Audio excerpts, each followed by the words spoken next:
ఎంత అద్భుత దానము, అనంత దైవ వారము, దివ్య గ్రంథము నేను కలసి యాత్ర వెళ్ళేదం.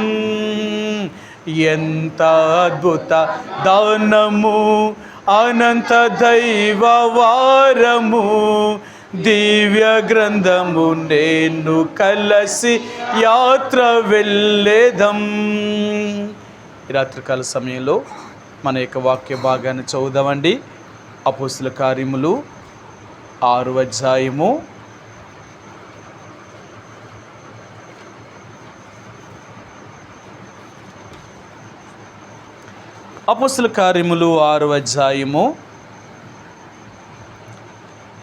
6వ వచనాన్ని 7వ వచనాన్ని, ఈ 2 వచనాల్ని మనం కలిపి చదువుకుందాం అండి. ఈ 2 వచనాల్ని చదువుదాం.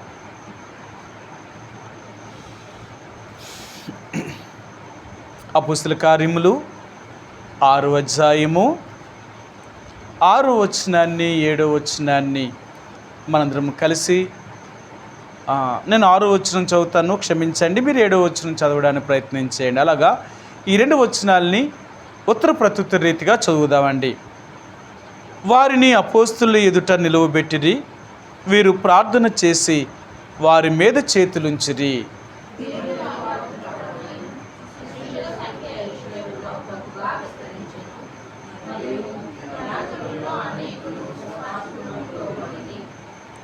చదవబడిన లేఖన భాగాన్ని దేవుడు దీవించునుగాక.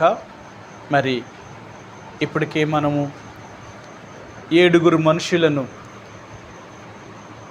ఆ సంఘములో చేర్చబడిన వారిని జ్ఞానముతోనూ ఆత్మతోనూ నిండిన వారై మరి మంచి పేరు పొందిన 7 మనుషులను వారు ఏర్పరచుకొని వారు అపోస్తుల ఎదుట నిలవబెట్టారు.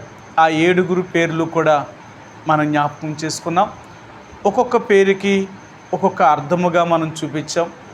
అది ఎలాగ మనం ఆత్మీయంగా ఉండాలో దాని ద్వారా మనము మరి తెలియచేయబడింది. ఈ రాత్రికాల సమయంలో మరి సంఘము ఆ 7 అపోస్తుల ఎదుట నిలవబెట్టినప్పుడు అపోస్తులు వీరి మీద చేతులుంచి వీరిని అభిషేకము చేశారు. ఈ 6వ వచనం అంటున్నాడు, అపోస్తులు వీరు ప్రార్థన చేసి వారి మీద చేతులు ఉంచారన్నమాట. అంటే మీ అందరికీ తెలుసు, బైబిల్ గ్రంథములో చేతులు ఉంచడము అంటే వారి పని భారములో వారికి మరి అపోస్తుల మీద ఏ పని అయితే పెట్టబడిందో ఆ పనిలో కొంత వారికి అప్పగించడం అన్నమాట. ఇది ఒకటి. రెండవదిగా ఆ పని కొరకే వీరిని ప్రతిష్ఠించడం, వీరు ఆ పని చేయడానికి వీరు అభిషేకించబడ్డం. కాబట్టి చేతులు ఉంచి వారిని ఆ పని కొరకే నియమించారు. కాబట్టి రాత్రి దేవుడు ఈ 2 విషయాల్ని కూడా మనకు జ్ఞాపకం చేయాలనుకుంటున్నాడు. సంఘము 7 మనుషుల్ని వారి ఎదురు తీసుకొచ్చారు, అపోస్తులు వారి మీద చేతులు ఉంచారు. కాబట్టి ఈ 2 విషయాలు మనం తెలుసుకోగలిగితే సంఘము యొక్క నిదర్శనము, దర్శనం అనేది ఏంటో తెలుస్తుంది. నేటి దినాలలో సంఘము అనే ఆ నమూనాన్ని పూర్తిగా చాలా వరకు మరి లోక సంబంధంగా అనేక మంది శరీర సంబంధమైన మనుషులు దేవుని యొక్క సంఘములోనికి ప్రవేశించడం వల్ల దేవుని యొక్క సంఘాన్ని వారు కొంత మరి పాడు చేసిన వారుగా, కొంత కలవరపరిచిన వారుగా, కొంత కల్మషాన్ని చేసిన వారుగా ఉంటున్నారు. ఈనాడు దేవుని పనిని మానవులు ఏం చేశారు అంటే దేవుడు పనిలోనికి కూడా ప్రవేశించి ఈ పనిని కూడా పాడు చేశారు. అయితే ఒకటి, మానవుడు పాడు చేసినంత మాత్రానికి దేవుడి పని ఎప్పటికీ పాడవదు. కారణం ఏంటంటే దేవుని యొక్క రక్తము చేత కొనబడిన దేవుని యొక్క ప్రజలు ఎప్పుడూ కూడా పాడవడానికి ఇష్టపడేవారు కాదు. దేవునికి వ్యతిరేకమైన జీవితాన్ని జీవించడానికి ఇష్టపడేవారు కాదు. అందుకనే ఎక్కడ దుర్నీతి ఉంటుందో, ఎక్కడ పాపం ఉంటుందో అక్కడ నిజమైన దేవుని బిడ్డలు ఉండలేరు. మీకు ఆ మాటను చూపిస్తాను. అపోస్తలుడైన పౌలు తిమోతికి రాసిన 2వ పత్రిక, అపోస్తలుడైన పౌలు తిమోతికి రాసిన 2వ పత్రిక 2వ అధ్యాయము 19వ వచనం. 2:19. ఆయనను దేవుని యొక్క స్థిరమైన పునాది నిలకడగా ఉన్నది, ప్రభు తన వారిని ఎరుగును అనునదియు, ప్రభు నామమును ఒప్పుకొను ప్రతివాడును దుర్నీతి నుండి తొలగిపోవలెను అనునదియు దానికి ముద్రగా ఉన్నది. దేవుని యొక్క నామమును ఎరిగిన ప్రతివాడు కూడా దుర్నీతి నుండి దూరం అవుతున్నారు. అంటే ప్రభు నామమును ఎరిగిన ప్రతివారు కూడా, ప్రభు నామమును ఒప్పుకొని ప్రతివాడు కూడా దుర్నీతి నుండి దూరం అవ్వాలా. నీతికి విరోధమైనదే దుర్నీతి. ఈ దినాలలో ఏది నీతో ఏది దుర్నీతో తెలియని పరిస్థితుల్లో ఉన్నారు. చాలాసార్లు అనుకుంటున్నారు ఇది ఎప్పటి నుంచో ఉన్న మందిరము, ఎంతోమంది దైవజనులు వేసిన పునాది, కాబట్టి ఇక్కడే దేవుడు ఉన్నాడు అంటున్నారు.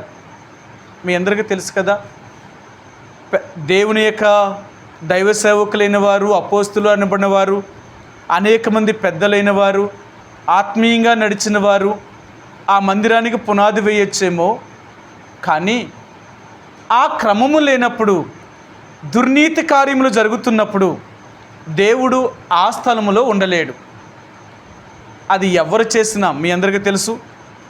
సొలొమోను మందిరాన్ని కట్టినప్పుడు ఇశ్రాయేలీలు దేవుని యొక్క నామమునకు విరోధముగా జీవించినప్పుడు, దేవుడు ఆ మందిరాన్ని వదిలిపోయినప్పుడు నెబుకద్నెజర్ రాజు వచ్చి దేవుని మందిరాన్ని నేలమట్టం వరకు పడగొడేసి మొత్తం యావత్ బంగారమును సమస్తమైన వాటిని దోచుకుపోయాడు. ఆ తర్వాత ఎజ్రా, నెహెమ్యాలు వారు వచ్చి దేవుని మందిరాన్ని మరలా తిరిగి కట్టారు. మరలా వీరు తిరిగి కట్టిన మందిరాన్ని మరలా అన్యరాజులు ఈ మందిరాన్ని మరలా పడగొట్టారు. ఎప్పుడైతే మరలా ఈ మందిరాన్ని పడగొట్టారో, మరలా యెహోషువ, జెరుబ్బాబెలు వీరు ఇరువురు పూనుకొని మరలా మందిరాన్ని కట్టారు. మరలా యేసు ప్రభు వచ్చిన ఆ కాలంలో ఆ మందిరము మరలా పడగొట్టబడింది. మీ అందరికీ తెలుసు కదా. ఇప్పటికీ ఆ మందిరం ఇంక తిరిగి కట్టలేదు. ఇశ్రాయేల్ ప్రజలకి ఇప్పటికీ మందిరము లేదు. ఇశ్రాయేల్ దేశంలో వారు ఆ మందిరాన్ని, వారు దేవుని యొక్క మందిరంలోకి వెళ్ళడానికి వారికి మందిరమే లేదు. మరి ఎలాగంటే మీ అందరికీ తెలుసు, ఈనాడు అనేక దేశాల నుంచి ఇజ్రాయేల్ దేశం వెళ్తున్న వారు ఆ గ్రేట్ వాల్ అంటే ఆ గోడ దగ్గరికి వెళ్ళి ప్రార్థన చేస్తున్నారు. అంటే పడగొట్టబడిన మందిరము అక్కడ ఏముందంటే గోడ మాత్రమే ఉంది, మందిరం అంతా నేలమట్టం అయిపోయింది. ఇప్పుడు ఆ గోడ దగ్గరికి వెళ్ళి, గ్రేట్ వాల్ దగ్గరికి వెళ్ళి వీళ్ళు ప్రార్థన చేసుకుంటున్నారు. అలాగే యూదులు చేస్తున్నారు, చూడడానికి వెళ్ళిన వారు చేయగలుగుతున్నారు. ఇప్పటికీ ఆ మందిరం ఇంకా తిరిగి కట్టబడలేదు. లేఖనాల ప్రకారంగా యేసుప్రభువారు ఈ భూమి మీదకి వచ్చేటప్పుడు, అంటే మధ్యాకాశానికి రెండవ రాకడ జరుగుతున్నప్పుడు, ఆ రాకడ సమయానికి ముందు సూచనలు ఏంటంటే మరలా దేవుని యొక్క మందిరము తిరిగి కట్టబడాలి. అది దేవుని యొక్క ఉద్దేశం అన్నమాట. కాబట్టి ఎందుకు ఇలాగ పడగొట్టబడింది? వాళ్ళ పితరులు వేసిన మందిరము కదా, ఎంతో గొప్పవారు వేసింది కదా, ఎందుకు పడగొట్టబడింది అంటే అక్కడ దేవుడు చెప్పాడు, ఈ ప్రజలు నన్ను ఎప్పుడైతే తృణీకరిస్తారో, నా మాట వినకుండా ఎప్పుడైతే వారు దుర్నీతి కార్యములు చేస్తారో, ఆ రోజే ఈ మందిరాన్ని, ఈ స్థలాన్ని వదిలి వెళ్ళిపోతాను అని చెప్పాడు దేవుడు. అలాగే ఆయన వదిలేసి వెళ్ళిపోయాడు. కాబట్టి దేవుడికి కావలసింది ఆస్తులు లేక ఆ మందిరాలు, అంటే ఆ మందిరాలు అవి కాదు దేవుడికి కావలసింది. దేవుడికి కావలసింది ఏంటంటే మనము దేవుడికి కావలసిన వారు. దేవుడు కోరుకునేది ఏంటంటే ఈ లోక సంబంధమైన ఆస్తులను కోరుకునేవాడు కాదు. ఇవెందుకు దేవుడికి? ఆయనకి పరలోకమే ఆయన ఆస్తి, భూలోకం ఆయనకి వెన్నిక రానిదన్నమాట. ఇలాంటి భూలోకాన్ని ఆయన ఎందుకు కోరుకుంటాడు? ఆయనకు అక్కర్లేదు. ఆయనకి కావాల్సింది ఎవరు అంటే నువ్వు, నేను. కాబట్టి మనము దేవుడికి కావాలి, కానీ ఏ లోకంలో ఉన్న ఆస్తుపాస్తులు దేవుడికి అక్కర్లేదు. మనమే దేవునికి విరోధమైన జీవితాన్ని జీవించినప్పుడు దేవుడు అక్కడ ఎలాగుంటాడు ఆయన? అందుకనే నేటి దినాలలో చాలామంది ఇలాంటి పద్ధతుల్లో వెళ్ళిపోతున్నారు. కానీ దేవుడు ఉన్నాడా అది ఆలోచిస్తా లేదు. అందుకే నేను ఎందుకు చూపించానంటే ఈ మాట, ప్రభువును నామమును ఒప్పుకునే ప్రతివాడు కూడా దుర్నీతి నుండి తొలగిపోతాడు. అది ఎవరేశారు, అది ఎక్కడ కట్టబడింది, అది ఏంటి, ఇవన్నీ అక్కర్లేదు దేవుడికి. దేవుని బిడ్డ అనేవాడు ఖచ్చితంగా దుర్నీతి నుండి దూరం అవ్వవలసిన వాడే. మీ అందరికీ తెలుసు, ఒక మాట చెప్తాను నేను. ఈ రాత్రి జలప్రళయం వచ్చినప్పుడు, నోవాను ఓడ చేసుకున్నప్పుడు, ఓడలోనికి సమస్తమైన జీవరాశులు తను కూడా ప్రవేశించిన తర్వాత ప్రచండమైన వర్షం భూమి మీద కురవడం ప్రారంభించింది. 40 రాత్రులు 40 పగళ్ళు ఏకదాటిగా వర్షం పడడం వల్ల మొత్తం మునిగిపోయిందన్నమాట. ఆ సమయంలో రమారమి సంవత్సరము 17 రోజులు భూమి మీద నీరు నిలబడింది. ఆరడానికి అంత సమయం పట్టింది. ఆ తర్వాత భూమి మీద నీరు ఆరిందా లేదా అని తెలుసుకోవడం కొరకే నోవా తన ఓడలో నుంచి ఒక పావురాన్ని బయటికి వదిలాడు. అక్కడ ఒక మాట రాశాడు. ఏం చెప్పాడు అంటే, ఆ పావురము ఎగిరి కిందకి వచ్చినప్పుడు తన కాలు మోపడానికి భూమి మీద ఎక్కడా తనకి స్థలము దొరకలేదు. అంటే అప్పటికి ఇంకా భూమి మీద నీరు ఇంకా ఇంకిపోలేదన్నమాట. లేక ఆ భూమి మీద ఉన్న నీ వర్షం పడడం వల్ల తన పాదం మోపడానికి తన స్థలం లేకుండా పోయింది.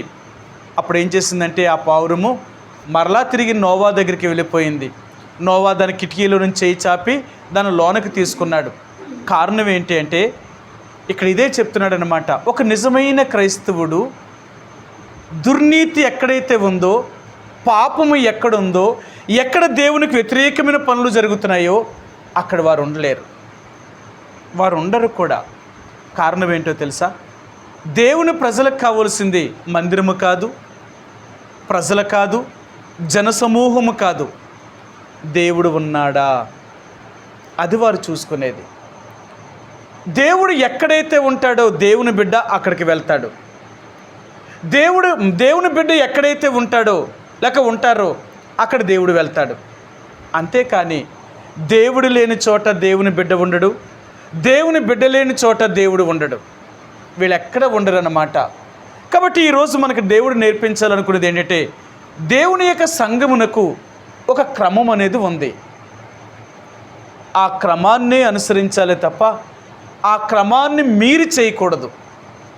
నేటి దినాలలో యేసుప్రభువారు ఈరోజు మరలా మనకు జ్ఞాపకం చేసేది ఏంటంటే, ఆ 7 మనుషుల్ని సంఘము తీసుకుని వచ్చి అపోస్తులు ఎదుట నిలబెట్టారు. వాళ్ళు ఎందుకు నిలబెట్టాలి? వాళ్ళే ఆ పనికి వారు నియమించవచ్చు కదా. ఎందుకంటే ఆ సంఘానికి అప్పటికి ఉన్న వాళ్ళందరూ కూడా పేతురు, అపోస్తులు, యోహాను, ఇలా ఈ 12 మంది, వీరితో పాటు అనేక మంది జనసమూహము, శిష్యులుగా చేర్చబడిన వారు, సంఘముగా చేర్చబడిన వారు ఉంటున్నారు. అందులో చాలా గొప్పవారు ఉన్నారు.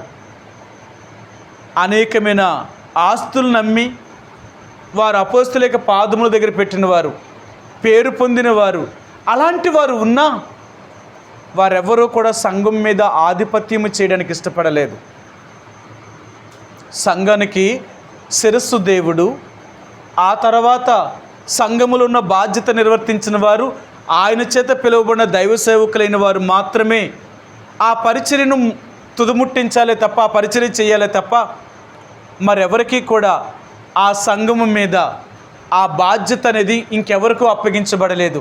ఒకవేళ అపోస్తులు ఎవరికైనా ఆ పని అప్పగిస్తే వారు మాత్రమే ఆ పని మీద బాధ్యులుగా ఉండి ఆ పనిని కాపాడేవారే తప్ప వారు అపోస్తుల మీద తిరుగుబాటు చేసిన వారు కాదు. నేడు దినాలలో ఏ సంఘాల్లోనైనా పెద్దలు నిర్ణయించారనుకోండి, పెద్దలు నిర్ణయించిన మరుసటి రోజు నుంచే దేవుని సేవకుడిమే తిరగబడడం మొదలు పెడుతున్నారు. కారణం ఏంటంటే, ఇక నువ్వెందుకు మాకు అక్కర్లేదు, నువ్వేంటి చేసేది, నీ ఇష్ట ప్రకారం చేయడానికి అధికారం లేదు, మేమేం చెప్తే అది నువ్వు చెయ్యాలా. కారణం ఏంటో తెలుసా? పాపం దేవుని సేవకుడు పెద్దలను నిర్మించాలి అంటే అందులో 5 పెట్టాలి. కాబట్టి ఈ 5లో ప్రెసిడెంట్ కావాలా, వైస్ ప్రెసిడెంట్ కావాలా, సెక్రటరీ కావాలా, ట్రెజరర్ కావాలా, వీళ్ళందరినీ సంఘంలో ఉన్నవారిని నియమించాలి. కాబట్టి వారిని సంఘంలో ఉన్నవారిని నియమించిన తర్వాత ఈ డబ్బును తీసుకెళ్ళి బ్యాంకులో వేసి బ్యాంకులో నుంచి బయటికి తీసేటప్పుడు మేము ఎన్నో చూసామన్నమాట. దేవుని సేవకుడు దేవుని పరిచర్య కొరకు డబ్బును వాడాలనుకున్నప్పుడు ఆ ట్రెజరర్ దగ్గరికి వెళ్ళి, అయ్యా మీరు సంతకం పెట్టండి, ఆ ఓచర్ మీద సంతకం పెడితే బ్యాంకులోకి వెళ్ళి మారుస్తామంటే ఆయన అనేవాడు, ఎందుకు, ఏ కారణం చేత తీస్తున్నారు, ఆ డబ్బు మీకెందుకు, అది దేవుని ప్రజలు వేసిన డబ్బు, దాన్ని ఇలా ఖర్చు పెట్టడానికి లేదు, అది మీరు తీయడానికి నేను పెట్టననేవాడు. మరి ఆ డబ్బు ఎందుకు, దేవుని కొరకు ఉపయోగించబడ్డానికే కదా. నువ్వెవరివి, నిన్ను దేవుని సేవకుడు ఆ యొక్క ట్రస్ట్లో లేకపోతే ఆ యొక్క సంఘములో పెద్దలుగా నిర్ణయించిన తర్వాత నీకు ఒక బాధ్యతను అప్పగించిన తర్వాత ఆ బాధ్యతను దేవుని సేవకుడు ఏం చెప్తాడో అది నువ్వు చేయాలి తప్ప దేవుని సేవకుడి మీద అధిమాయిషి చేయడానికి నీకు అధికారం లేదు. కానీ నేటి దినాల్లో ఏమవుతున్నారో తెలుసా, వీళ్ళందరూ ఏకమయ్యి దేవుని యొక్క పరిచర్య జరగకున్నట్లుగా ఆపుతున్నారు. ఆపి దేవుని సేవకుడిని ఆ స్థలం నుంచి బయటికి గెంటివేసి వీళ్ళు మాత్రమే సంఘానికి పెద్దలుగా ఆ సంఘాన్ని వీళ్ళ ఏలుబడిలోని తీసుకుపోయారు. ఇలాంటి సంఘాలు ఎన్నో కోకొల్లాలు ఉన్నాయన్నమాట. ఈరోజు సంఘాలన్నీ ఎవరు పరిపాలన చేస్తున్నారు అంటే పెద్దల పరిపాలన చేస్తున్నారు. సంఘాలన్నీ కూడా పెద్దల చేతిలోకి వెళ్ళిపోయాయి. వాళ్ళు ఏం చెప్తారో సేవకుడు అది చెయ్యాలట. అదెక్కడ దైవ నిర్ణయం? అందుకనే ఈ రాత్రి దేవుడు మనకు నేర్పించేది ఏంటంటే, ఆ 7 మనుషుల్ని ఆ సంఘము అపోస్తుల ఎదుటి తీసుకొచ్చారు. వాళ్ళు అభిషేకించలేదు, వాళ్ళ ఆ పని కొరకు వారిని నియమించలేదు. ఆ పనికి నియమించవలసిన బాధ్యత ఈ 12 మందిది. మాది కాదు ఆ పని. మేమెవరము అంటే దేవుని సంఘములో ఆయన శరీరంలో ఒక భాగము, దేవుని యొక్క సంఘములో ఒక వ్యక్తులం అంతే. కానీ దాని మీద అధికారం చేసే బాధ్యత మాకు, అధికారం మాకు దేవుడు ఇవ్వలేదు. ఆ అధికారము దేవుని సేవకుడిది. ఆయనే దేవుని సంఘాన్ని నడిపించవలసిన వాడు, కాపాడవలసిన వాడు, పోషించవలసిన వాడు, సరిచేసేవాడు ఆయనది. అది నీ పని కాదు. కాబట్టి ఈనాడు దేవుడు మనకు నేర్పించాలనుకునేది ఏంటంటే, వారిని వారు ఎదురుకు తీసుకొచ్చినప్పుడు వీరు చేతులుంచి ఆ పని కొరకు వీరికి అప్పగించారు. వీళ్ళు ఎప్పుడైతే ఆ పని కొరకు అపోస్తులు అప్పగించారని తెలుసుకున్నారో ఆ పనిలో ఈ 7 కూడా చాలా నమ్మకముగా పనిచేశారు. ఇలా నమ్మకస్తులైన వారు ఈ 7 ఎప్పుడైతే అపోస్తులు నిర్ణయించారో వీరు 7 కూడా వీళ్ళ బాధ్యతను వాళ్ళు తీసుకొని ఆ పనిని వారు చేయడం ప్రారంభించారో అక్కడ ఏ సమస్య రాలేదు, ఏ సమస్యలు రాలేదు. సంఘము సమస్య లేకుండా రోజు రోజుకి పెరగడం ప్రారంభించిందట. సరే, ఇక్కడి నుంచి చూద్దాం. అపొస్తలుల కార్యములు 6వ అధ్యాయము 7వ వచనమండి. అపొస్తలుల కార్యములు 6వ అధ్యాయము 7వ వచనం. దేవుని వాక్యము ప్రబలమై శిష్యుల సంఖ్య యెరూషలేములో బహుగా విస్తరించెను. మరియు యాజకులలో అనేకులు విశ్వాసమునకు లోబడిరి. ఈరోజు మనకు దేవుడు ఇక్కడ జ్ఞాపకం దేవుని వాక్యము ప్రబలమై, దేవుని వాక్యము విస్తరించాలి అంటే, దేవుని యొక్క వాక్యము అభివృద్ధి చెందాలి అంటే, సంఘము అభివృద్ధి చెందాలి అంటే రక్షించబడిన ప్రతి ఒక్కరూ కూడా ఏకభావము, ఏక మనసు కలిగిన వారై ఉండాలి. లేకపోతే ఈ పరిచర్య నిలబడదు. ఎందుకంటే దేవుడి యొక్క పని అనేది కక్షతో కానీ, ద్వేషముతో కానీ, అసూయతో కానీ, పగతో కానీ జరిగే పని కాదు. ఇది దేవుని యొక్క పరిచర్య, దేవుని యొక్క పని. ఎంతో ప్రేమతో, సహనముతో దేవుని చిత్తాన్ని తెలుసుకుని జరిగించవలసిన పరిచర్య. ఆ దినాలలో వారు దేవుని చిత్తం ఏంటో గ్రహించారు, దేవుని చిత్తానికి లోబడ్డారు. వారు దేవుని చిత్తానికి అప్పగించుకోవడం వల్ల ఆ దినాలలో దేవుని వాక్యము ప్రబలిపోతుందన్నమాట. అంటే విస్తరించడం ఆరంభించింది. వాళ్ళు ఎక్కడ సువార్త చేసినా, ఎక్కడ దేవుని గురించి చెప్పినా ఆ దినాలలో పరిచర్య అనేక వందల మంది, వేల మంది రక్షించబడేవారు. నేటి దినాల్లో కూడా సువార్త చేస్తున్నారు, అనేక మందికి సువార్త చెప్తున్నారు. కానీ ఈ దినాలలో దేవుని యొక్క సువార్త యొక్క ద్వారము మూయబడుతున్నాయి. అంతేకాదు, ఒకవేళ దేవుని వాక్యాన్ని చెప్తున్నప్పటికీ కూడా ఎవరు కూడా ఇష్టపడడానికి, అంగీకరించడానికి ఇష్టపడతలేదు. కారణం ఏంటి అంటే, ప్రభు యొక్క రాకడ సమయంలో మనుషుల యొక్క హృదయాలన్నీ కూడా కఠినమైపోతాయి. వారు దేవుని నమ్మే పరిస్థితుల్లోనికి రారు. ఇంకా రోజు రోజుకి వారి యొక్క మనసులు కఠినమవుతూ ఉంటాయన్నమాట. ఇది ప్రభు యొక్క రాకడ వచ్చే సమయం కాబట్టి, ప్రభు యొక్క రాకడ సమయంలో మనుషుల యొక్క హృదయాలన్నీ కూడా కఠినమవుతూ ఉంటాయి. వీళ్ళ దేవుణ్ణి తెలుసుకోవడానికి ఎటువంటి పరిస్థితుల్లో కూడా ఇష్టపడడానికి, అంగీకరించడానికి వాళ్ళకి మనసు ఉండదండి. ఈ దినాల్లో కూడా సువార్త ప్రకటిస్తున్నారు, కానీ సువార్త ప్రబలుతా లేదు, సంఘాలు విస్తరిస్తా లేదు, సంఘములో సభ్యులు పెరుగుతా లేదు. కారణం ఏంటి అంటే, ఆ రోజు ఉన్న ఐక్యత, ఆ రోజు ఉన్న ప్రేమ ఈరోజు లేదు.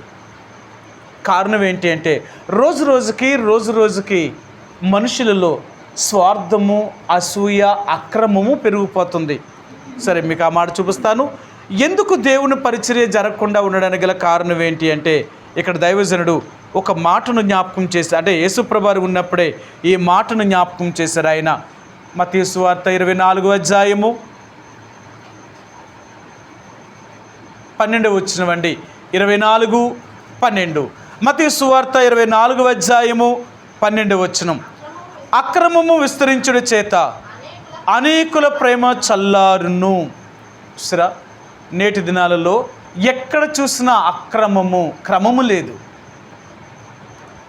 ఎక్కడ చూసినా అక్రమంగానే జీవిస్తున్నారు, దేవునికి వ్యతిరేకంగానే జీవిస్తున్నారు. అందుకని రోజు రోజుకి ప్రేమ చల్లారిపోతుంది. ఒకరిని ఒకరు కలిసి ఉండాలనుకున్నా, ఒకరిని ఒకరు ప్రేమించాలనుకున్నా, ఒకరితో ఒకరు సమాధానంగా ఉండాలనుకున్నా ఇవి జరుగుతా లేదు. కారణం ఏంటో తెలుసా? ప్రతి ఒక్కరిలోని కూడా స్వార్థం వచ్చేసింది. అక్రమమైన జీవితము, అక్రమముగా జీవించాలనే తత్వంలోకి వచ్చేసారు. అందుకనే ఎప్పుడైతే మనిషిలోనూ క్రమాన్ని వీడి అక్రమం చేయడం ప్రయత్నించాడో, దైవ నిబంధనకు వ్యతిరేకంగా జీవించడం ప్రారంభించారో, ఆ రోజు నుంచే మానవుడి యొక్క జీవితంలో దేవుని యొక్క ప్రేమ అనేది రోజు రోజుకి చల్లారిపోయింది. దేవుని ప్రేమ ఎప్పుడైతే పోయిందో మనుషులు యేసుప్రభువుని తెలుసుకోవడం అనేది మర్చిపోయారు. ఈ రోజుల్లో రోజు రోజుకి అక్రమమే పెరిగిపోతుంది, అన్యాయమే పెరిగిపోతుంది, దుర్నీతి ఎక్కువ అవుతుంది. కారణం ఏంటి అంటే, ప్రభు యొక్క రాకడ సమీపంగా ఉంది కాబట్టి ఈ రోజుల్లో సంఘములో ఉన్న సభ్యులు కూడా, అంటే విశ్వాసులుగా పిలువబడుతున్న వారు ఏకత్వములోనికి రాలేకపోతున్నారు, సమాధానముగా ఉండలేకపోతున్నారు. ఒకరిని ఒకరు సహించలేని పరిస్థితులు. ఒకరిని ఒకరు సహించాలి అంటే, ఒకరిని ఒకరు సమాధాన పడాలి అంటే చాలా సమస్య అండి. కొంత క్రయాన్ని చెల్లించాలా, కొంత మనం నష్టపోవాలి. దేవుని యొక్క సంఘము అభివృద్ధి చెందాలి అంటే, దేవుని యొక్క సంఘము అభివృద్ధిలోనికి రావాలి అంటే దేవుని ప్రజలు క్రయాన్ని చెల్లించవలసిన వారు, వారు ఎంతో నష్టపోవలసిన వారు. వారి అధికారాన్ని కానీ, వారు పరువు ప్రతిష్టలు కానీ, వారి లోకంలో ఉన్న దేన్నైనా సరే దేవుని యొక్క సంఘము కొరకు వారు పోగొట్టుకోవలసిన వారు. ఇక్కడ ఎటువంటి తారతమ్యము అనేది ఉండకూడదు. ఆ దినాలలో దేవుని సంఘము ఎందుకు విస్తరించింది అంటే, దేవుని సంఘాలు ఎందుకు పెరిగాయి అంటే, ఆ దినములో వాక్యము ఎందుకు ప్రబలింది అంటే, వారందరూ క్రమముగా జీవించడానికి ఇష్టపడ్డారు. వారిని చూసిన వాళ్ళందరూ కూడా నిజంగా వాళ్ళు క్రైస్తవులు అంటే, వారు యేసును అంగీకరించిన వారు అంటే ఇలాగ ఉంటారా? వాళ్ళ మాదిరి చూపించారండి.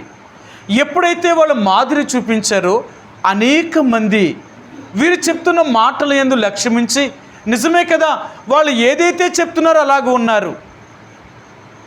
కాబట్టి అనేక మంది ఆ దినాలలో దేవుని యొక్క సంఘములోనికి చేర్చబడుతూ వచ్చారు. దైవజనుడు భక్సింగ్ గారు కూడా ప్రారంభ దినాల్లో సేవను ప్రారంభించినప్పుడు అనేక వందల మంది ఆయన దగ్గరికి వచ్చినప్పుడు వాళ్ళందరినీ కూడా వాక్యానుసారంగా జీవింపచేస్తున్నప్పుడు వారిని చూసి అనేకులు దేవుని యొక్క సంఘములోనికి వచ్చారన్నమాట. సంఘాలు ఎలా కట్టబడ్డాయి అంటే వారి మాదిరికరమైన జీవితమే, వారి మాదిరికరమైన ప్రవర్తనే అనేకుల్ని యేసు ప్రభులోకి తీసుకురావడానికి గల మొదటి కారణమైందండి.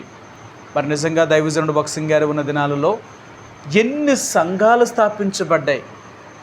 నిజంగా ఆ దైవజనుడు యొక్క సంఘములు స్థాపించబడినట్లుగా, అంటే దేవుని యొక్క ఆత్మచేత ప్రేరేపించబడి ఆ దైవజనుడు ఎక్కడికి వెళ్ళాడో ఆ స్థలాల్లో తన పాదం పెట్టిన ప్రతి స్థలంలో కూడా ఒక మందిరాన్ని దేవుడు నిలబెట్టేవాడు.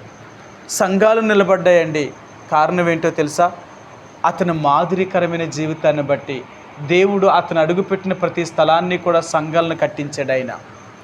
ఈరోజు ఒక భారతదేశంలోనే కొన్ని వేల సంఘాలన్నమాట.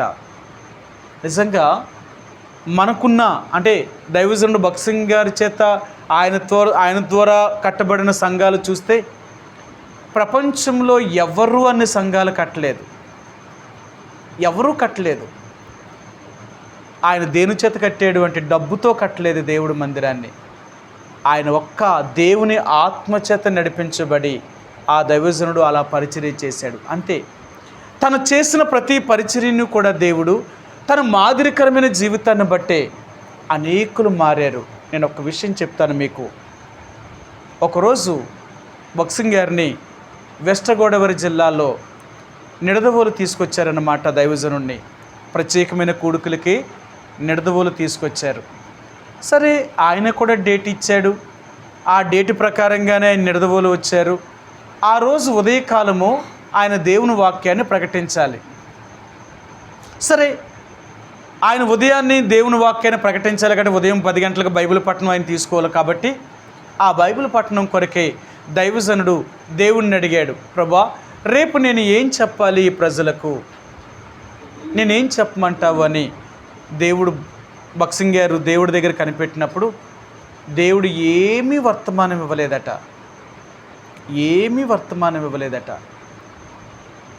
సరే, రాత్రంతా పాపం దేవుడి దగ్గర కనిపెట్టాడు, ఉదయం కూడా కనిపెట్టాడు. కానీ దేవుడు ఏమీ వర్తమానం ఇవ్వకపోతే ఉదయం 10 గంటలకు కూడిక ప్రారంభించబడింది. పాటలు పాడారు.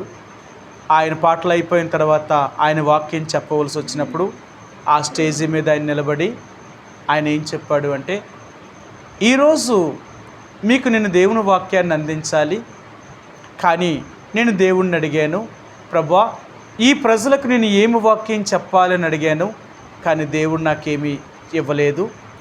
మీకు ఏం చెప్పాలని దేవుడు నాకేమీ చెప్పలేదు. నేను చాలా రాత్రి నుంచి కనిపెట్టాను దేవుడి దగ్గర, కానీ దేవుడు నాకేమీ చెప్పలేదు. కాబట్టి దేవుడు నాకు వర్తమానం ఇవ్వలేనప్పుడు నేనేం మీకేం చెప్తాను, నేను ఇప్పుడు ఏమి వర్తమానం చెప్పలేను అని దైవజనుడు భక్త్ సింగ్ గారు ఆయన స్టేజీ మీద నుంచి దిగిపోయి తనకి ఏ రూమ్ అయితే ఇచ్చారో రూమ్లోకి వెళ్ళిపోయారు.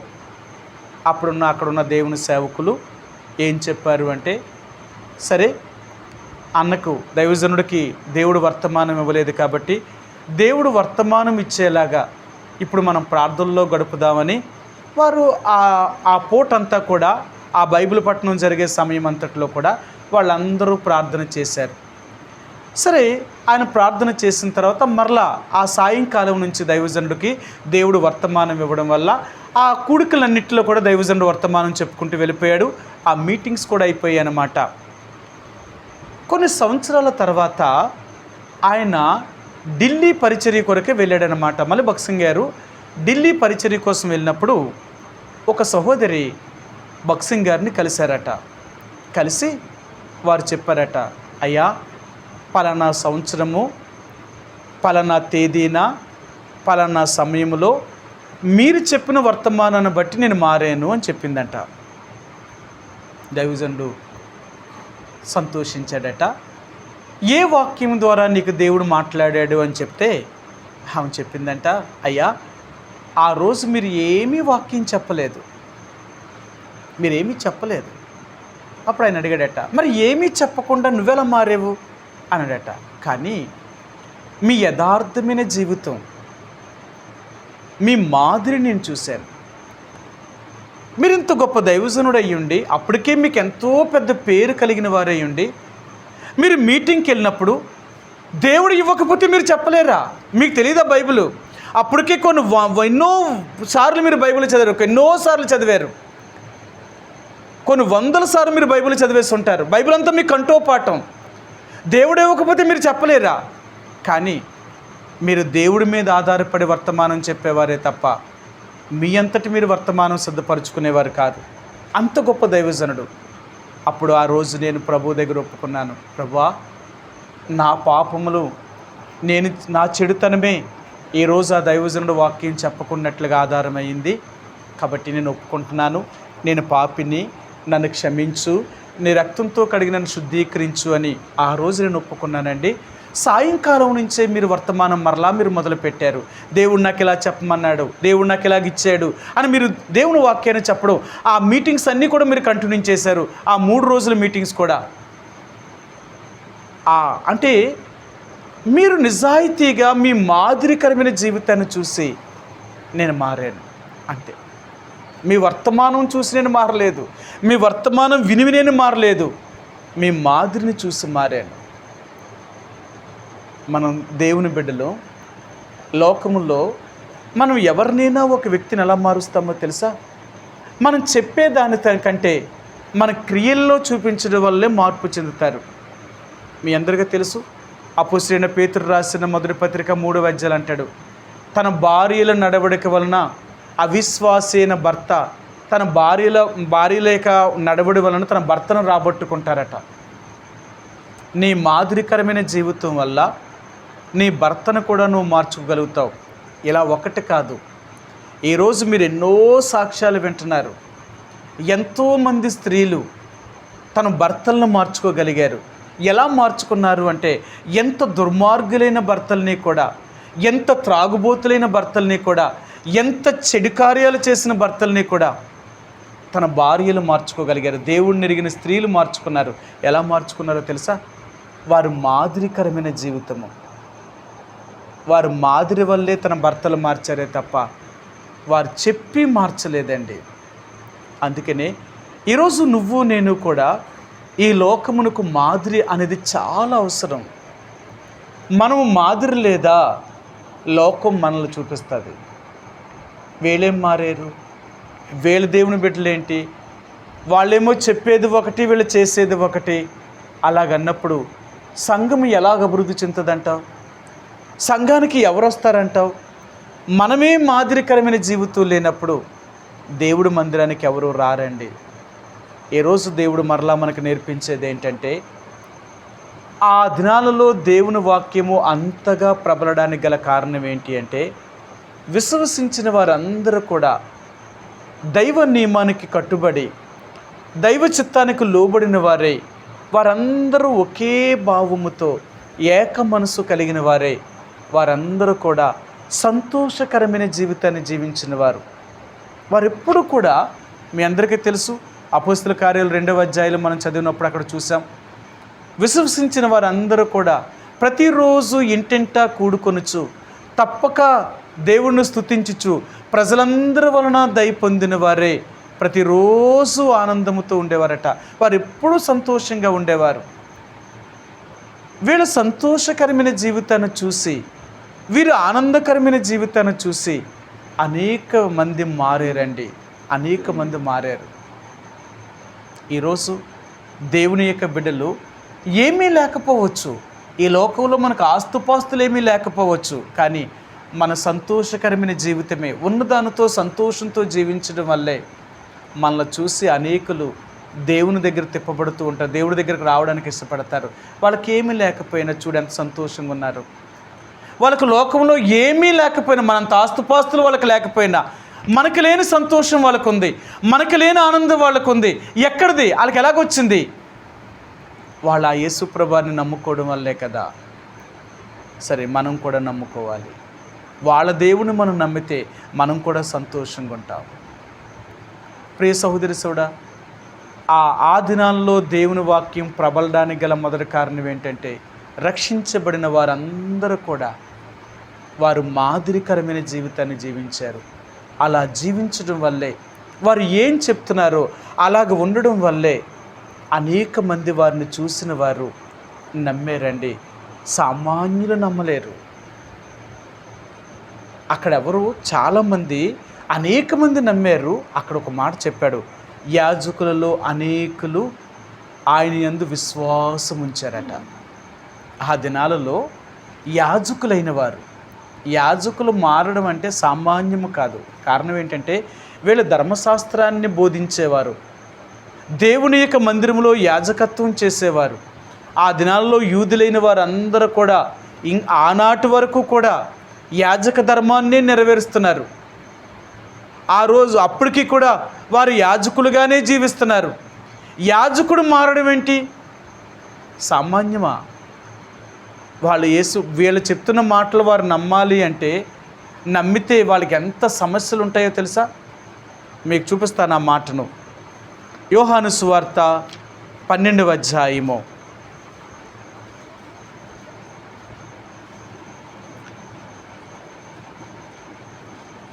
42, 43 వచనాలండి.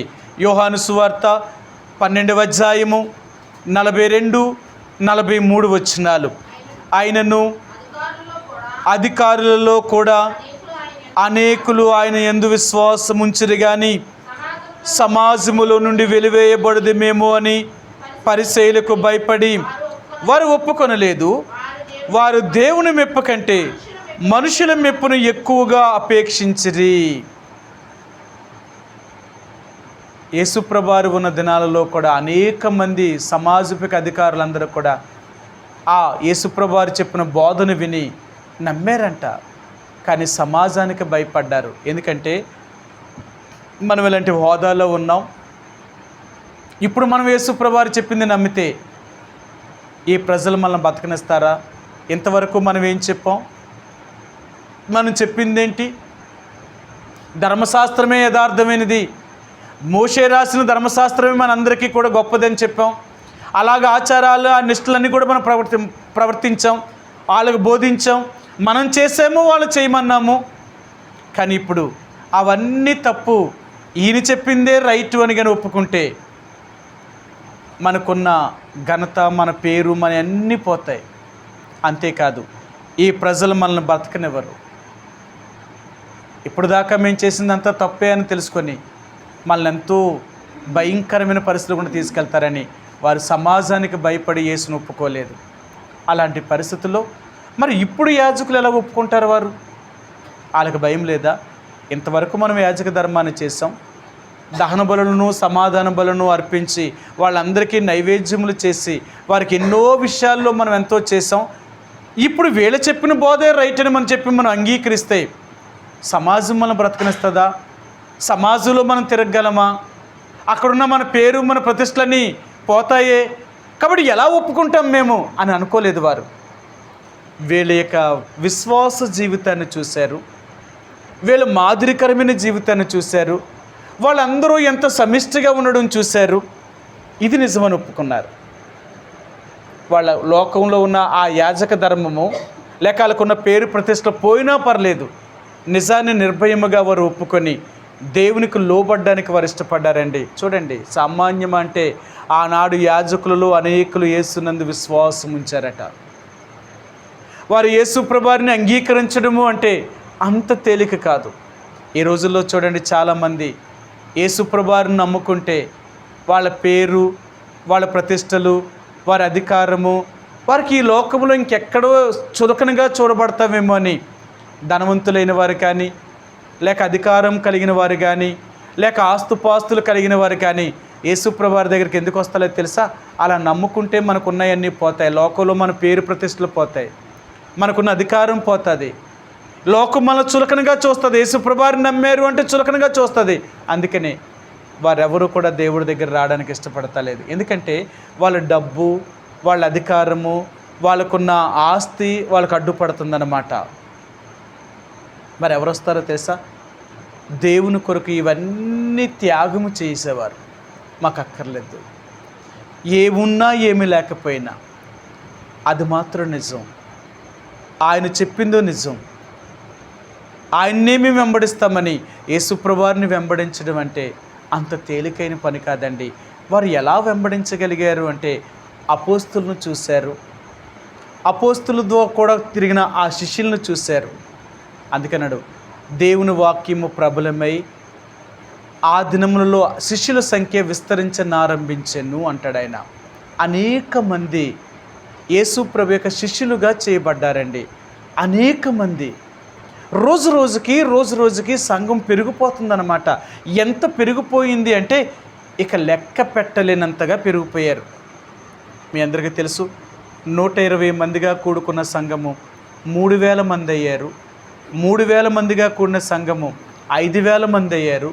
5000 మందిగా కూడుకున్న సంఘము ఇంకా లెక్క పెట్టడానికి అవకాశం లేకపోయిందండి. ఇంకా అక్కడి నుంచి సంఘాన్ని లెక్క పెట్టలేదు. ఇన్ని వేల మంది ఉన్నారు అని లెక్క పెట్టలేదు. సంఘానికి లెక్క పెట్టడం కష్టమైపోయింది. ఇంకా పెరిగిపోతున్నారు, రోజుకి సంఘం పెరిగిపోతుంది.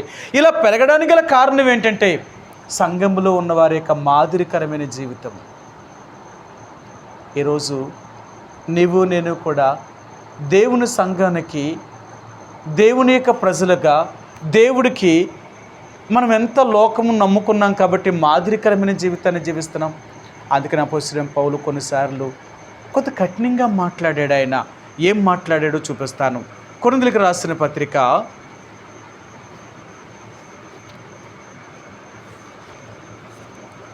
2వ పత్రిక 4వ అధ్యాయము. అపోస్తలుడైన పౌలు కొరింథీయులకు రాసిన 2వ పత్రిక 4వ అధ్యాయము 2-3 క్షమించండి, 1 నుంచి చదువుదామండి. 3 వచనాలు, 1 నుంచి 3 వచనాలు చదవండి. మమ్మను కొరింథీయులకు రాసిన 2వ పత్రిక 3వ అధ్యాయము 1 నుంచి 3 వచనం. మమ్మను మేమే తిరిగి మెప్పించుకొని మొదలు పెట్టుకొనుచున్నామా? కొందరికి కావలసినట్టు మీ యొద్దకైనను మీ యొద్ద నుండి అయినను సిఫారసు పత్రికలు మాకు అవసరమా? మా హృదయముల మీద వ్రాయబడి ఉండి మనుషులందరూ తెలుసుకొనుచు చదువుకొనుచున్న మా పత్రిక మీరే కారా? రాతి పలక మీద కానీ సిరాతో కానీ వ్రాయబడక మెత్తని హృదయములను పలక మీద మెత్తని హృదయమును పలక మీద జీవము గల దేవుని ఆత్మతో మా పరిచర్య మూలముగా వ్రాయబడిన క్రీస్తు పత్రికయే ఉన్నారని మీరు తేటపరచబడుచున్నారు. ఆయన అంటున్నాడు, మా పత్రిక ఎవరు అంటే మీరే. మీ హృదయముల మీద రాయబడి ఉన్న ఆ ఆత్మచేత ముద్రించబడిన వారు మీరు. మీ మాదిరికరమైన జీవితమే, మీ మాదిరికరమైన బ్రతుకే అనేకులకు సాక్షార్థమై మీరు ఎక్కడికి వెళ్ళినా మిమ్మల్ని చూసిన వారందరూ కూడా మీలో దేవుణ్ణి చూడగలుగుతున్నారు. అలాంటి మాదిరి జీవితాన్ని జీవించారు. అందుకనే ఆ దినాలలో వాక్యము ప్రబలి శిష్యుల సంఖ్య విస్తరించింది అంటే ముందు నమ్మిన వారి యొక్క మాదిరి చూశారు, నమ్మిన వారి యొక్క జీవితాన్ని చూశారు, వీళ్ళంతా క్రమముగా ఉన్నారో చూశారు. అప్పుడు బట్టే సమాజము అనేక వందల మంది, వేల మంది యేసుప్రభునందు విశ్వాసం ఉంచడం ప్రారంభించారండి. కారణం ఏంటి అంటే రక్షించబడిన ప్రతి వ్యక్తి కూడా ఒక క్రీస్తుకు పత్రిక. మనం దేవుని యొక్క రాయుబారులము. మనం ఎవరము అంటే యేసుప్రభు వారి గురించి తెలియచేసేవారము. ఎక్కడికి వెళ్ళినా, నువ్వెక్కడ ఉన్నా నువ్వు దేవుడి గురించి చెప్పే వ్యక్తివి. అందుకనే నేడు దినాల్లో దేవుని బిడ్డలు వారు ప్రయాణం చేస్తున్నప్పుడు దేవుని సువార్తను ప్రకటిస్తారు, వారు మార్కెట్కి వెళ్ళినప్పుడు దేవుని సువార్తను ప్రకటిస్తారు, వారి ఇంటి దగ్గర ఉన్నప్పుడు ఇంటి చుట్టూ ఉన్న వారికి దేవుని సువార్తను ప్రకటిస్తారు, వారు ఎక్కడున్నా సువార్తను ప్రకటిస్తారు. కారణం ఏంటో తెలుసా? నన్ను మార్చిన దేవుడు, నేను వారిని కూడా తెలియచేయాలి. నన్ను మార్చిన దేవుడిని వారికి తెలియచేయాలి. దేవుని యొక్క ప్రజల యొక్క పని అది. మనం ఎక్కడున్నా సరే దేవుని సువార్తను ప్రకటించేవారము, దేవుడి గురించి లోకానికి తెలియజేసేవారు, సిగ్గుపడేవారం కాదు. ఎందుకో తెలుసా? మనం దేవుని యొక్క పని కొరకు సిగ్గుపడేవారం కాదు. ఎక్కడికి వెళ్ళినా సరే మనం దేవుడి గురించి సిగ్గుపడకూడదు. అపోస్తలుడైన పౌలు అంటాడు, సిగ్గుపడనక్కర్లేని పనివాడిగా దేవుడు నన్ను చేశాడు. నేను ఎందుకు సిగ్గుపడాలా? ఈ లోకంలో చూడండి, ఎంతోమంది తప్పులు చేసేవారు, చెడు కార్యాలు చేసేవారు, ఎంతో చెడు జీవితాన్ని జీవించేవారు, లోక సంబంధమైన దేవతలు దేవుళ్ళు అనబడే వారిని పూజించే వాళ్ళే అంత ధైర్యంగా వాళ్ళ గురించి చెప్పుకుంటే, జీవము కలిగిన దేవుణ్ణి కలిగి ఉన్న నీవు నేను మరి మనమెంతగా దేవుడికి సాక్షిగా దేవుణ్ణి మనం ప్రకటించగలుగుతున్నాం, దేవుణ్ణి చూపించగలుగుతున్నాం? నువ్వెక్కడున్నా యేసుప్రభువారి గురించి ఒక సాక్షి అనే సంగతి మర్చిపో. అలాగ నువ్వు చేయవలసిన వారు. అందుకనే ఈ రాత్రి దేవుడు మనకు జ్ఞాపకం చేసేది ఏంటంటే, ఆనాడు రక్షించబడిన వారు మాదిరికరమైన జీవితాన్ని జీవించడం వల్లే వారిని చూసిన వారు అనేకులు మారారు. ఎలాంటి వారు మారారు అంటే, యూదులలో యాజకులైన వారు మారారండి. ఎంత గొప్ప కార్యం అది! యూదుల్లో యాజకులు మారడం అంటే, యాజకుడే కానీ మారాడు అంటే, ఆ దినాలలో ఇశ్రాయేలు ప్రజలు ఎంత వారిని ఎన్ని సమస్యలు గుండా తీసుకెళ్తారో చూడండి. వారిని ఏమంత తేలిగ్గా నమ్ముకొనిస్తారా? వారు యేసుప్రభువారిని నమ్మారంటే వదిలేస్తారా? కష్టం, చాలా సమస్యలు. అందుకనే ఆ దినాలలో యేసుప్రభువారిని అంగీకరించిన వారందరూ కూడా ఎన్నో కష్టాలను ఎదుర్కొన్నారండి, ఎన్నో బాధల్ని ఎదుర్కొన్నారు. మనం చదువుతూ వెళ్తే 7వ అధ్యాయంలో స్తెఫనును చంపేశారు. 8వ అధ్యాయంలో యెరూషలేములో ఉన్న సంఘానికి శ్రమలు ప్రారంభించబడ్డాయి. ఎంత భయంకరమైన శ్రమలు ప్రారంభించబడ్డాయి అంటే, యెరూషలేములో ఉన్న దేవుని నమ్మిన దేవుని ప్రజలను చంపేయడం ప్రారంభించేశారు. యేసు ప్రభునందు ఎవరైతే విశ్వాసం ఉంచారో వారిని చంపడం ప్రారంభించినప్పుడు సంఘము చెదిరిపోయిందండి. సంఘం అంతా కూడా చెల్లాచెదురైపోయారు. యెరూషలేమును వదిలేసి దేవుణ్ణి నమ్ముకున్న దేవుని ప్రజలందరూ కూడా ఆయా ప్రాంతాలకు వారు వెళ్ళిపోయారన్నమాట, చెదిరిపోయారన్నమాట. అపోస్తులైన 12 మంది మాత్రమే యెరూషలేములో ఉన్నారు. కానీ ఆనాడు సంఘమంతయు చెదిరిపోయింది.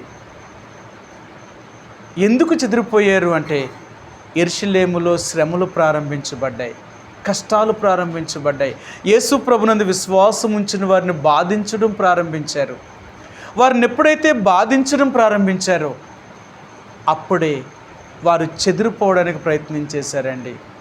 ఎన్ని కష్టాలు అనుభవించారో. ప్రియ సహోదరి సోడా, యేసు ప్రభుని అంగీకరించడము అంటే అంత సులభము కాదు. యేసు ప్రభుని అంగీకరించిన మనందరము కూడా కొన్ని శ్రమల గుండా, కొన్ని కష్టాల గుండా వెళ్ళవలసిన వారు. సరే, ఈ మాట కూడా నేను చూపిస్తాను. ఫిలిప్పీలకు రాసిన పత్రిక మొదటి అధ్యాయము 30వ వచనం అండి. 1:30వ వచనం. ఫిలిప్పీలకు రాసిన పత్రిక మొదటి అధ్యాయము 30వ వచనం. క్రీస్తునందు విశ్వాసం ఉంచుట మాత్రమే గాక ఆయన పక్షమున శ్రమపడుటయు ఆయన పక్షమున మీకు అనుగ్రహింపబడెను. యేసు ప్రభునందు విశ్వాసం ఉంచడమే కాదు మన పని, ఆయన పక్షముగా శ్రమ పడడం. యేసు ప్రభుని అంగీకరించాము అంటే కొన్ని శ్రమల గుండా మనం వెళ్ళవలసిందే. వాళ్ళకి తెలియదా? యాజకులైన వారు ఈ అపోస్తులు చెప్పింది కానీ మనం చేస్తే మనకెన్నో సమస్యలు వస్తాయి, మనకెన్నో కష్టాలు వస్తాయి. ఎందుకు మనం నమ్మాలి? ఆ యేసు ప్రభునందు ఎందుకు విశ్వాసం ఉంచాలనుకోలేదు. వాళ్ళు కూడా శ్రమ పడడానికి ఇష్టపడ్డారు. వారు దేవుని కొరకు శ్రమ పడడానికి ఇష్టపడ్డారు కాబట్టి దేవుని యొక్క పరిచర్య కూడా అంతగా ప్రబలింది. నేను మరలా చెప్తున్నాను, దేవుని ప్రజలకు కష్టాలు ఎప్పుడైతే ప్రారంభించబడతాయో అక్కడే నిజమైన దేవుని యొక్క పరిచర్య కూడా ప్రారంభించబడుతుంది. ఎక్కడైతే కష్టాలు లేవో అక్కడ దేవుని యొక్క పరిచర్య జరగదు. ఎక్కడైతే కష్టాలు ఉంటాయో అక్కడ దేవుని యొక్క పరిచర్య ప్రబలడం ప్రారంభిస్తుంది అన్నమాట. ఈ శ్రమలే, ఈ కష్టాలే నిన్ను నన్ను కూడా ఎంతో ఆత్మీయంగా ఎదగడానికి, ఆత్మీయంగా బలపరచబడ్డానికి మనకెంతగానో సహాయం చేసేదన్నమాట. కాబట్టి ఈ రాత్రికాల సమయంలో దేవుని యొక్క ప్రజలుగా యేసు ప్రభువారు మనకు జ్ఞాపకం చేసేది ఏంటంటే, తన ఆత్మ ద్వారా దేవుని వాక్యము ప్రబలి శిష్యుల సంఖ్య యెరూషలేములో విస్తరించడం ఆరంభించింది. అనేక మంది ఆ దినాలలో యాజకులైన వారు యేసు ప్రభునందు విశ్వాసం ఉంచారండి. ఇది చాలా గొప్ప కార్యము. యాజకులు లేక అనేక మంది పెరగడానికి గల కారణం ఏంటి అంటే, సంఘము అభివృద్ధి చెందడానికి గల కారణం ఎవరు అంటే రక్షించబడిన దేవుని బిడ్డలే. నేను మరలా చెప్తున్నాను, సంఘము ఎవరి ద్వారా అభివృద్ధి చెందుతుందో తెలుసా? నిజంగా మార్పు చెందిన వారి ద్వారా. అలాంటి వారు ఎక్కడైతే ఉంటారో అలాంటి వారు ఆత్మల కొరకైన భారము, అనేకులను రక్షించాలనే తపన వీరిలో రోజు రోజుకి పెరుగుతుందన్నమాట. దేవుని కొరకు నేనేం చేశాను అనే బాధ వాళ్ళకి పెరుగుతుందన్నమాట. అందుకనే యేసు ప్రభువారిని అంగీకరించిన నీవు నేను కూడా యేసు ప్రభు మనకి ఏమిచ్చాడని కాదు మనం ఆలోచించవలసింది, నేను దేవుడి కొరకు ఏం చేశాను. మనందరం పరీక్షించుకోవాల్సింది ఏంటంటే, దేవుడి దగ్గర నుంచి ఎప్పుడు మనం పొందేవారమే కాదు, దేవునికి మనం ఇచ్చేవారు, దేవుని కొరకు మనం జీవించేవారు. అందుకనే ప్రభువా నీకోసం నేను ఏం చేశాను. ఇది మనం ప్రతిరోజు మన స్వపరీక్ష. నీకోసం నేను ఏం చేశాను. అందుకనే నీవు నేను కూడా బ్రతుకున్నంత కాలము మనం దేవుని కొరకు ప్రయాసపడేవారు, దేవుని కొరకు కష్టపడేవారు, దేవుని యొక్క పరిచర్య కోసం శ్రమపడేవారు. ఎప్పుడైతే అలాంటి జీవితాన్ని మనం జీవిస్తామో అప్పుడే సంఘము క్షేమాభివృద్ధి చెందుతుందండి. సంఘములో క్షేమాభివృద్ధి ఎలా చెందుతుంది అంటే, రక్షించబడిన ప్రతి బిడ్డ కూడా ఆ బాధ్యతను తీసుకోవలసిన వారు. మీకు తెలుసు కదా, ఈ రోజుల్లో ఇంట్లో ఒకరే కష్టపడితే కుటుంబం నడుస్తలేదు, ఒకరు కష్టపడితే కుటుంబం నడుస్తలేదు. నేడు దినాల్లో ఎలాగున్నారు తెలుసా? ఒకవేళ భర్త ఉద్యోగం చేస్తూ ఉంటే భార్య కూడా ఉద్యోగం చేయాలంటున్నారు. ఒకవేళ భార్య ఉద్యోగం చేస్తూ ఉంటే భర్త కూడా ఉద్యోగం చేయాలంటున్నారు. కారణం ఏంటో తెలుసా? ఇద్దరూ కష్టపడితేనే కానీ ఈరోజు కుటుంబాన్ని నడిపించుకోవడం చాలా కష్టంగా ఉంటుంది. ఇద్దరు కష్టపడి సంపాదిస్తేనే కానీ కుటుంబం గడవడమే అంత కష్టమైతే మరి దేవుని సంఘంలో ఉన్న మనందరము దేవుని సంఘం కొరకు ఏంటి ప్రయాసపడుతున్నాం? ఈ సంఘం ఎలాగ అభివృద్ధి చేయగలుగుతున్నాం? ఈ బాధ్యత ఎవరిది? మంద కాదా? అందుకనే దేవుడు అంటున్నాడు, రక్షించబడిన వారు తమ స్వార్థం కొరకు బ్రతుకుతున్నారే తప్ప దేవుని కొరకు జీవించడం మర్చిపోయారు. యేసుప్రభువారిని ఎందుకు నమ్ముకున్నాము అంటే మనం ఏం చెప్తాం తెలుసా? నా బాధలు పోతాయని, నా కష్టాలు పోతాయని, నా అప్పులు పోతాయని, నా రోగాలు పోతాయని నేను యేసుప్రభువారిని నమ్ముకున్నాను అంటావు. దీని కొరక?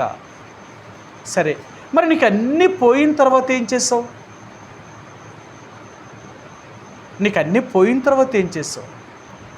నీ కష్టాలు, నీ బాధలు, నీ అప్పులు, నీ రోగాలన్నీ పోయిన తర్వాత అయినా నువ్వు దేవుడి కోసం ఏమైనా చేసావంటే లేదు. ఇవన్నీ పోయిన తర్వాత నువ్వు సంపాదన కొరకు నీ దృష్టి పోయింది, సంపాదించుకునే తత్వంలోనికి వచ్చేసాం. అందుకనే దేవుడు అంటున్నాడు, ఇలాంటి తత్వంలోనికి వస్తే ఇక నువ్వు నా కోసం ఏం పని చేస్తావు?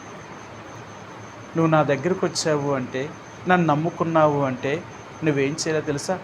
నేను నీ కొరకు నేనేం చేశాను? మనం ప్రభువు కొరకు చేసింది ఏమైనా ఉందా? నిజంగా మనం దేవుడి కొరకు ఏమైనా చేస్తుంటే దాని ఫలితాన్ని తప్పక మనం పొందుతామండి. అందుకనే నీవు నేను కూడా యేసు ప్రభువారిని అంగీకరించిన వారికి ఉంటున్న మనము ఆయన పరిచర్య కొరకై, ఆయన సంఘము కొరకైన చింత, ఆయన సంఘము కొరకైన బాధ్యత నీకు నాకు ప్రతిరోజు ఉండాలన్నమాట. అందుకని అపోస్తలుడైన పౌలు అంటాడు, దేవుని యొక్క సంఘము గురించిన చింత దినదినము నాకు అధికమవుతుంది అంటాడు ఆయన. ఈరోజు దేవుని యొక్క సంఘం అభివృద్ధి చెందడము అంటే దాని బాధ్యత మనదే. రక్షించబడిన ప్రతి ఒక్కరము కూడా దేవుని కొరకు మన సువార్తను ప్రకటించవలసిన వారు. నశించిపోతున్న అనేకులకి యేసు ప్రభు వారి గురించి తెలియచేసి వారిని యేసు ప్రభులోనికి తీసుకొచ్చే బాధ్యత మనది. అంతవరకు మనదే. ఇది మన కర్తవ్యము. కాబట్టి ఆ దినాలలో దేవుని వాక్యము ప్రబలింది. రెండవదిగా అనేక మంది శిష్యులుగా చేయబడ్డారు. మూడవదిగా అనేక మంది యాజకులలో అనేకులు యేసు ప్రభునందు విశ్వాసం ఉంచారు. ఎంత గొప్ప కార్యాలు జరిగాయో ఆ రోజు. అన్ని గొప్ప కార్యాలు జరగడానికి గల కారణం ఏంటంటే నమ్ముకున్న దేవుని యొక్క ప్రజలు మాదిరికరమైన జీవితము. అపోస్తలులు ఏమైతే చెప్తున్నారో అది వారు అనుసరించి అలాగ జీవించడం వల్ల వారి మాదిరిని చూసి, వారి భక్తిని చూసి అనేకులు యేసు ప్రభులోనికి వచ్చారు.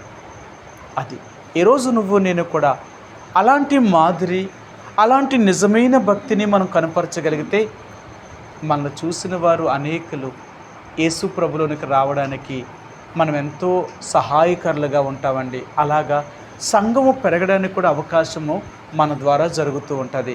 ఆ రీతిగా దేవుడు మనలందరినీ కూడా దేవుడు ఆ రీతిగా సిద్ధపరచునుగాక. ప్రార్థించుకుందాం.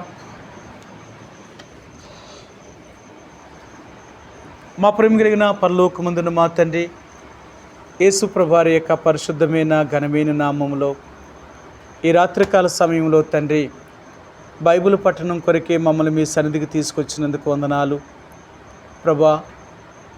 ఆనాడు అపోస్తులైన వారు 7 మనుషుల్ని అపోస్తుల ఎదురుకు తీసుకొచ్చినప్పుడు ఆ 7 మీద వీరి చేతులుంచి వారిని ఆ పని కొరకు వారిని నియమించారని జ్ఞాపకం చేసినారు. ఎవరు బాధ్యత వారు నిర్వర్తించే విషయాన్ని జ్ఞాపకం చేసినారు. అంతేకాని అపోస్తులు చేసే పని సంఘము చేయలేదు, సంఘము చేసే పని అపోస్తుల యొక్క పని కాదు. అందుకనే అక్కడ అపోస్తులైన వారు ఆహారం పంచిపెట్టే విషయం మా పని కాదు అని ఆ 7 మనుషులకి, అందులో నుంచి తీసుకొచ్చిన 7 మనుషులకి ఆ బాధ్యతను అప్పగించారు. అది దైవ నిర్ణయము, అది మీ చిత్తము తండ్రి. అలాగ మీరు జరిగించారు. దానికి వారందరూ కూడా ఇష్టపడ్డారు. అలాగ ఉండడం వల్లే ఆనాడు వారి మాదిరికరమైన జీవితము ప్రభా, క్రమమైన జీవితాన్ని వారు జీవించడం వల్ల వారిని చూసిన అన్యజనులైన వారు అనేకులు ఆ రోజున నిన్ను దేవుడిగా అంగీకరించారు. అంతేకాదు యూదులలో యాజకులైన వారు సైతము కూడా నీ యందు విశ్వాసం ఉంచడానికి ఇష్టపడ్డారు. వారి అధికారము, వారికున్న ప్రతిష్ట, వారికున్న గౌరవము ఇవన్నీ పోతాయని వారు తెలిసినప్పటికీ కూడా అవి దేవుడి కంటే ఏది గొప్పది కాదని ఎంచుకున్నారు. మిమ్మల్ని నమ్మడానికి వారు ఇష్టపడ్డారే తప్ప ఏ లోక సంబంధమైన దాన్ని వారు అంగీకరించలేదు. అందుకే రోజు రోజుకి సంఘము ఎంత అభివృద్ధి చెందిందో, ఎంత విస్తరించిందో ప్రభా, లెక్క పెట్టడానికే ఆ సంఘాన్ని లెక్క పెట్టే పరిస్థితులు లేకుండా పోయే.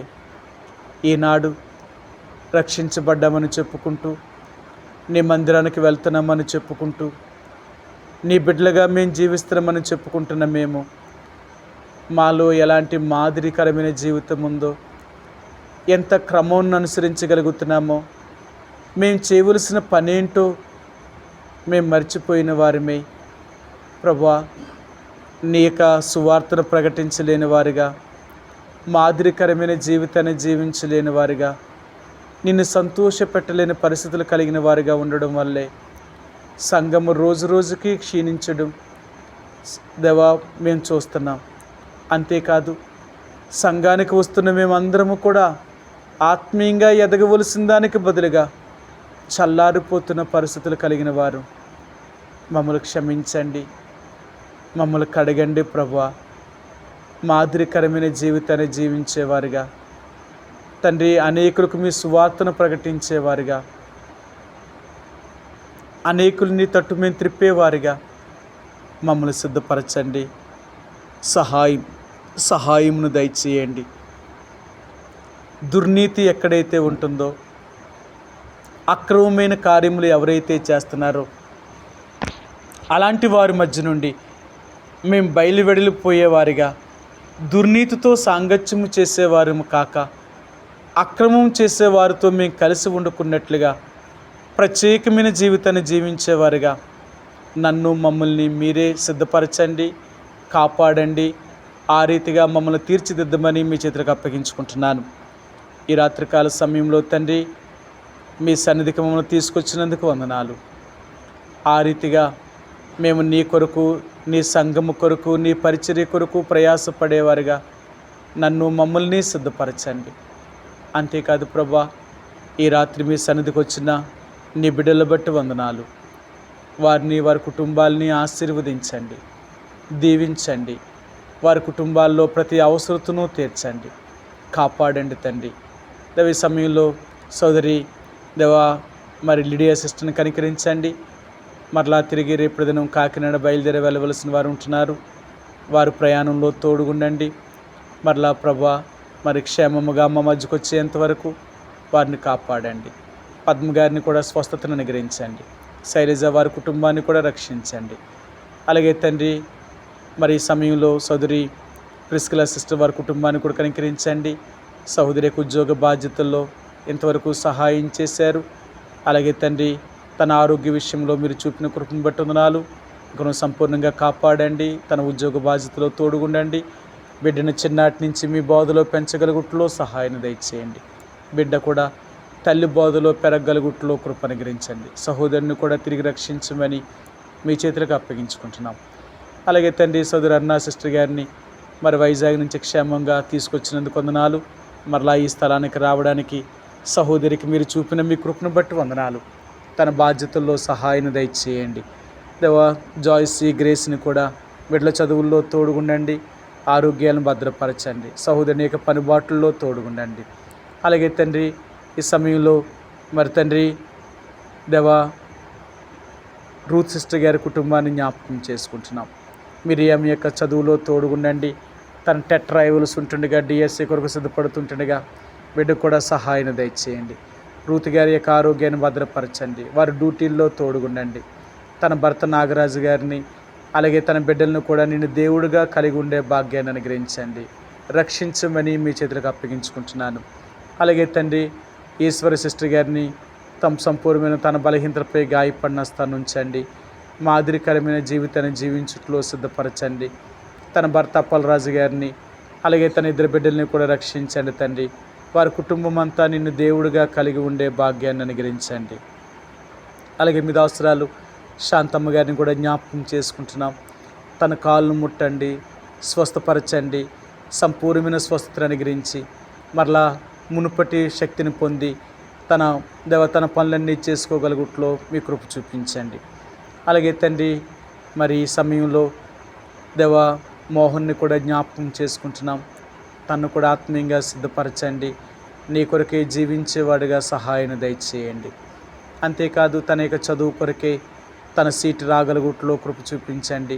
తన తల్లిని తన చెల్లెల్ని కూడా మారు మనసు తగిన జీవితాన్ని జీవించేవారిగా సిద్ధపరచండి.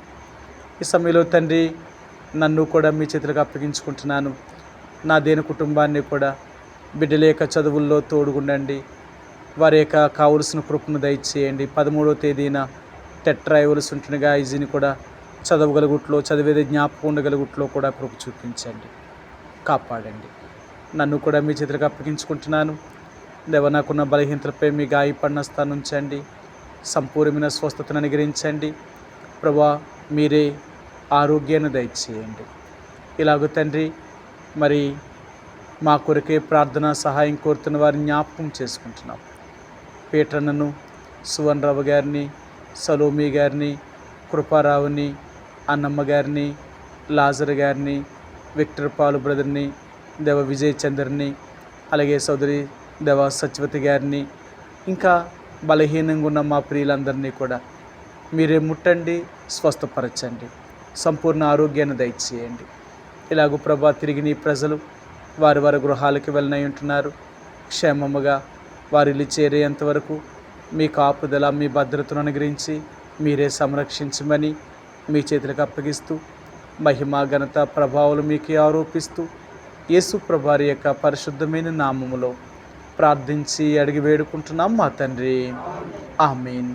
మనలో కార్యసాధకముకు తన శక్తి చొప్పున మనం అడుగు వాటన్నిటికంటేను, ఊహించు వాటన్నిటికంటేను అత్యధికంగా చేయల శక్తిలా దేవునికి సంఘంలో తరతరములు సదాకాలము క్రీస్తు యేసు ద్వారా మహిమ కలుగునుగాక. ఆమేన్. ప్రైజ్ లార్డ్ అండి.